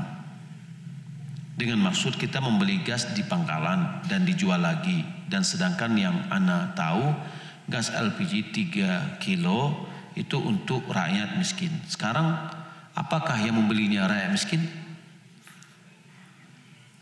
Ya, memang diutamakan seperti itu gitu loh. Tapi tidak ada masalah. Ya. Tidak ada yang menghalanginya, insyaallah ta'ala boleh kita menjualnya, dan itu kembali kepada jual beli, kembali kepada ridha dengan ridha, yakni kesukarelaan dalam harga. Allah ta'ala.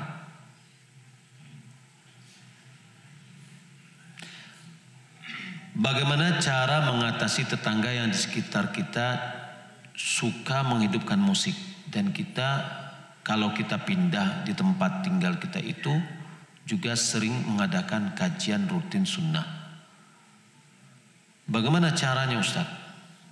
Coba nasihati dia, kasih dia muratal, coba putar ini, ya, kasih dia hadiah buku apa gitu. Kadang-kadang dengan kita memberi hadiah, ya, hatinya menjadi lunak, mau mendengar kita, menghormati kita, memuliakan kita, dan insya Allah itu akan bisa memberikan nasihat. Maaf, ini ada yang bertanya dengan tulisan pakai pensil. Kalau bisa ada WA, silakan kirim aja ke WA. Kurang, nggak bisa saya baca, ya, terlalu halus.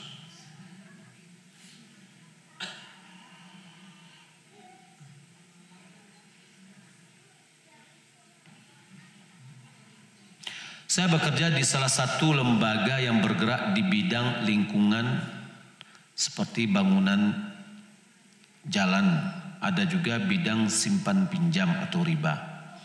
Tugas utama saya adalah memastikan data-data tersebut tercatat dalam aplikasi dengan benar.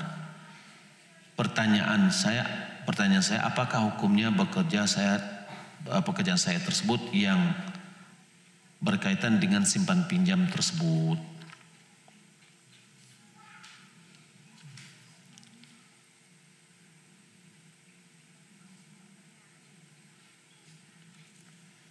Saya khawatir nanti masuk kepada yang mencatatnya. Simpan pinjam transaksi. Hadis Nabi SAW dari Jabir bin Abdullah, la'ana Rasulullah SAW aklu riba wa mukilahu wa katibahu wa syahidai wa qalahum sawa. Jabir bin Abdullah mengatakan Rasulullah melaknat orang yang memakan riba, orang yang menyuguhkannya, orang yang menulisnya, orang yang mensaksikan atau menjadi saksi. Lalu Rasulullah mengatakan mereka itu sama semua. Walaupun mungkin yang makannya hanya yang pertama, yang kedua, ketiga, keempat enggak makannya gitu. Tapi dia adalah bagian dari inti di dalam transaksi riba.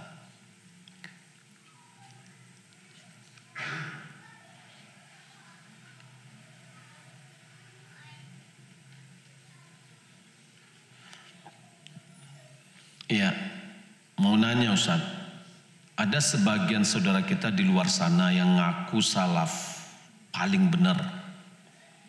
Mereka menganggap ustaz-ustaz yang sering muncul di TV, live streaming, YouTube sebagai hizbi atau rojaiyun. Mereka bilang dalil mengatakan yaitu ada hadis Bukhari dan Muslim yang melarang hindari gambar makhluk bernyawa, dan mereka berdalih Syekh Saleh Fauzan sendiri melarang merekam video ya makhluk bergambar. Taib. Saya melihat orang-orang ini adalah orang yang suka membodohkan ulama. Kok saya katakan membodohkan ulama? Baik, mereka berdalih dengan Syekh Saleh Fauzan. Coba Syekh Saleh Fauzan di YouTube banyak sekali muncul argumen dia untuk membodohkan ulama. Bagaimana caranya? Oh, itu Syekh Saleh Fauzan nggak tahu bahwasanya dia direkam. Emangnya bodoh banget sih? Kamera yang kayak gini nih, depan nggak tahu. Kemudian pasti lightingnya ya pencahayaannya berbeda ketika hanya acaranya cuma dengan suara aja. Kalau suara dengan gelap-gelap pun bisa. Ini dengan lampu yang cukup, dengan kondisi yang ya nggak mungkin Syekh nggak tahu. Kalau ada bersekuku, oh Syekh nggak tahu. Ada dua kemungkinan. Pertama ada dengan cara kamera yang tersembunyi. Itu nggak mungkin dilakukan. Ya, atau yang kedua kamera yang besar seperti ini, ya, tapi Syekh tidak tahu itu adalah kamera. Kan sama dengan membodohkan ulama jadinya. Pokoknya hal-hal itu Syekh nggak tahu gitu. Subhanallah. Ya. Kalau seandainya ada fatwa beliau, mungkin itu fatwa yang lama. Nah sekarang kita lihat. Ya. Dan ini pun di dalam permasalahan apakah video dan masalah ini adalah bagian dari bentuk yang telah disepakati, belum. Berbeda pendapat ulama di dalam permasalahan ini. Ya, antara surah yang dimaksud di sini, apakah itu adalah gambar fotografi atau dia adalah lukisan. Lukisan yang di situ ada memang unsur upaya untuk menyerupai makhluk Allah. Dia ingin meniru membuatnya. Ya, ada unsur upaya dia untuk meniru ciptaan Allah. Nah, kalau gambar atau fotografi itu hanya penangkapan bayang. Ya. Nah, terlepas itu semua, ya, kita lihat Pertama, ini ada diselisihkan oleh ulama. Yang kedua, ini tidak bisa kita jadikan sebagai sebuah patokan yang di atasnya wala dan bara kita. Ya. Ini kadang-kadang ini adalah orang yang terkadang sudah didoktrin, lalu dia berupaya mencari dalil terhadap yang doktrin yang diberikan, sehingga terkadang sama dengan orang menagak badang basah. Ya. Kemudian dibilang semuanya itu seperti hizbi. Kenapa hizbi? Hizbi itu apa?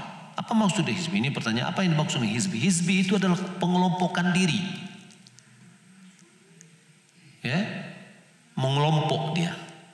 Ahzab, hizbun, dan ada kelompok. Ya, mengelompokkan diri. Jangan-jangan ketika kita yang seperti ini mengelompokkan diri kita, lalu di atasnya kita tegakkan wala dan bara kita. Wala wa bara itu adalah loyalitas kita dan kebencian kita berada di atas ini. Ini namanya hizbi. Ya, dia menuduh orang hizbi, tahunya dia adalah bersikap hizbi.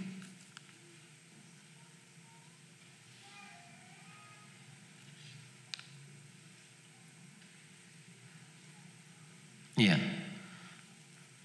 Allah Ta'ala alam. Kita kadang-kadang subhanallah, ya, coba kita ulama-ulama, kadang syekh orang-orang kayak gini, ya, orang yang kayak gini datang Syekh Abdul Razak nggak hadir nih, subhanallah, karena mereka juga pertanyakan juga itu, gitu loh. Dibilang Syekh Abdul Razak nggak tahu dengan roja, nggak tahu begini, subhanallah, sama kan? Emangnya, ya, nggak pernah misalkan kalau dipertanyakan manhajnya, itu nggak mungkin syekh yang seperti itu diketahui masyhur di Saudi, nggak akan seperti kita gitu loh, yang kadang-kadang kita tidak selektif. Pasti beliau lebih selektif. Orang-orang yang beliau jadi murid beliau sangat beliau tahu gitu loh. Ya. Nah, orang-orang ini yakin saya dia tidak hadir dengan majelisnya Syekh Abdul Razak. Ya. Nah, ya, subhanallah. Ini kita harus menghindari diri kita. Saya tekankan kepada Bapak Ibu semua. Ketika kita menuntut ilmu, apa yang kita harapkan dengan ilmu? Khasyah kepada Allah. Rasa takut kepada Allah. Apa yang kita harapkan dari ilmu? Bagaimana kita bisa beradab? Adab kita semakin baik. Inna mabu'itu liutammima makarimal akhlaq. Apa yang kita harapkan dari ilmu? Bagaimana hati kita ini menjadi hati yang baik, hati yang lurus, ya, hati yang selamat, hati yang bersih. Kalau seandainya kita datang pengajian menyebabkan hati kita ini kasar, melihat orang seperti melihat harimau, ya, cemberut aja, menganggap orang ini semuanya adalah salah. Wah, ini ada salah pada diri kita. Ya, ada salah pada diri kita. Kok semakin kita belajar, semakin ketaatan kita kepada Allah terkadang, ya, menjauh. Orang-orang yang kayak seperti ini terkadang naudzubillah min dzalik, apabila mereka sudah sampai kepada sebuah tingkat, yaitu tingkat bosan, ya, ada aja orang, karena dia melihat orang yang tidak boleh ada orang yang salah. Sampai kalau seandainya gurunya salah dia tinggalkan. Gurunya salah dia tinggalkan. Sehingga terkadang ada guru yang takut ditahdir oleh muridnya. Subhanallah. Sehingga guru cari apa yang sukanya oleh muridnya. Jangan. Al-haq, sampaikan yang al-haq. Ya, ditinggalkan. Dakwah ini dan agama ini tidak akan berhenti dari mereka yang meninggalkan. Ya. Jadi terkadang orang-orang yang seperti ini yang sudah terlalu bersikap seperti ini, terkadang dia jatuh kepada futur. Lemah. Enggak mau dakwah lagi, mau pengajian ke tempat kita sudah enggak senang, enggak enak hati. Akhirnya apa? Jadi orang awam lagi. Yang merokok kadang ada merokok lagi, ya, yang agamanya terkadang terlalaikan. Nauzubillah min dzalik. Ya, maka oleh karena itu kedepankan dalil. Ya, jangan kita taklid. Kajian-kajian seperti ini sering adalah taklid. Bagaimana taklid? Saya sampaikan. Ketika dia mendengar sebuah dalil dari orang yang dia tidak tahu, tapi dia sampaikan Al-Quran dan Sunnah, itu dijadikan sebuah pertanyaan besar. Ini syubhat. Benar atau salah ketika sudah ada jawaban gurunya. Nih saya dapatkan berita ini kayak gini, ini apa menurut antum? Pertama ditanya, siapa yang bicara? Kalau yang berbicara ini adalah orang yang menjadi di pikiran adalah orang yang dipertanyakan, oh itu nggak benar loh, nah, gitu. Ya, tapi kalau seandainya yang apa namanya ada dari kawannya, akan baru di situ dinilai, oh ini bisa benar. Kalau seandainya salah, disikapi dengan cara yang baik. Ini mengajar taklid. Kita tidak mengajarkan orang taklid, kita ajarkan kaidah. Silahkan, ini perkataan ulama, ambil, ya, nilai sendiri. Kalau seandainya kita diajarkan taklid, jangan taklid kepada guru, ustadznya. Lebih baik kepada ulama-ulama besar. Ya, Syekh bin Baz, Ibnu Utsaimin, Syekh Albani.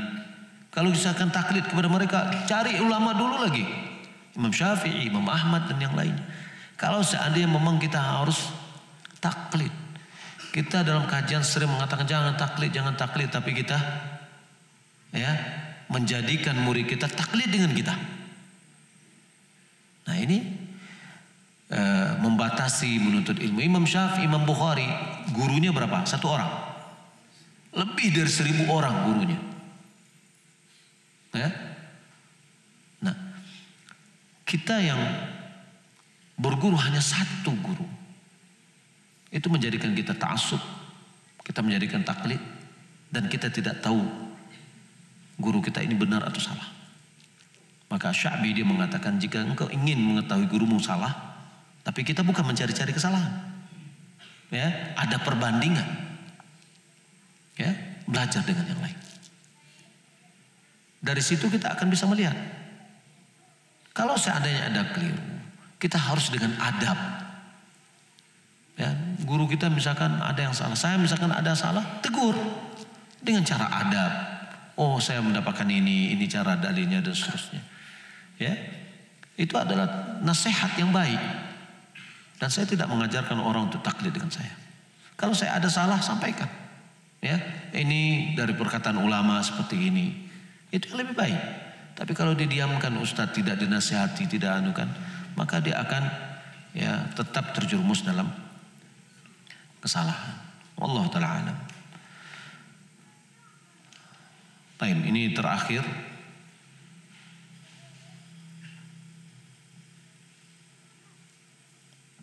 Ana ingin bertanya terkait seolah-olah melihat Allah pada tingkat ihsan. Karena jika kita membayangkan di pikiran, bahaya kita terjatuh pada menyerupai Allah dengan makhluk. Kita tidak pernah membayangkan, ya, istihdar itu merasa. Jadi merasa bahwasanya Allah hadir di hadapan kita. Tapi kita nggak pernah, dan tidak sebutkan membayangkan Allah, ini nggak pernah, nggak ada ungkapan seperti itu. Ya, kita tidak pernah menggambarkan Allah, tapi kita, yakni anta'budallah ka'annaka tarahu, seakan-akan engkau melihatnya. Makna dia seakan-akan ini tidak perintah, oh bayangkan Allah hadir dalam, enggak. Tapi merasa hadir, istihdar itu adalah merasa hadir dan tidak membayangkan. Ya, nah jadi ini harus kita jauhkan, bahwasanya kita harus membayangkan Allah dalam ibadah kita, enggak. Muncul apa yang dilakukan oleh orang-orang sufi, yaitu membayangkan gambar gurunya dalam beribadah. Ya, ada di antara mereka yang membuat gambar gurunya di tempat ibadah dia, ya, untuk mendapatkan kekhusyukan. Nah, kita enggak seperti itu. Ihsan berbeda. Kita merasa Allah Subhanahu wa taala hadir, ya. Allah Subhanahu wa taala dekat sehingga menjadikan kita malu kepada Allah Subhanahu wa taala. Sehingga kita meninggalkan apa-apa yang menjadikan kita malu kepada Allah Subhanahu wa taala. Mudah-mudahan apa yang kita sampaikan bermanfaat. Mohon maaf atas segala kekurangan dan kesalahan. Sallallahu Muhammad wa ala alihi wa sahbihi ajma'in. Kita tutup dengan kafaratul majlis. Subhanakallahumma wa bihamdik asyhadu an la ilaha illa anta astaghfiruka wa atubu ilaik. Wassalamualaikum warahmatullahi wabarakatuh.